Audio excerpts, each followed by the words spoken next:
There were known, people known in the media world in Guyana, and credible too.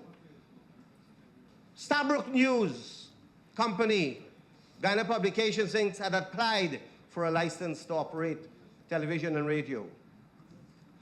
The Kaiecho News, the multimedia, I believe, had applied for a license because people who operated newspaper were granted license.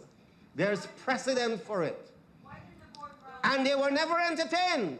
So it is not true that persons had not been applying and had not waited with legitimate expectation that their application would be considered and would be considered favorably.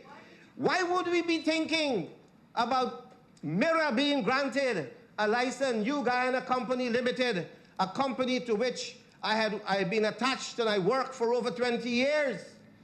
And at the last, they could not pay me gratuity after over 20 years because it was on the throes of bankruptcy, veered into broadcasting and granted a license to someone. First, Mr. Siraj, the first chairman of the board, when the application apparently was made, was Mr. Donald Ramatar, who was the general secretary of the PPP, to become the executive president of Guyana. Political control. And right here in this National Assembly, there are several persons who had claimed that they're voluntary broadcasters of Freedom Radio. And as I congratulated my friend for being the proprietor, the former General Secretary of the People's Progressive Party, a political party qualified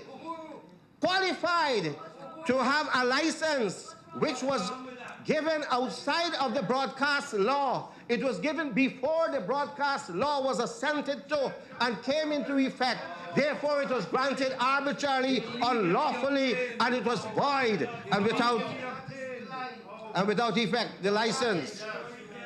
And that is why the Honorable Leader of the Opposition is not here today to be able to face the music of the criticism and the righteous indignation of Guyanese people that those licenses were improperly granted or lawfully granted to friends and cronies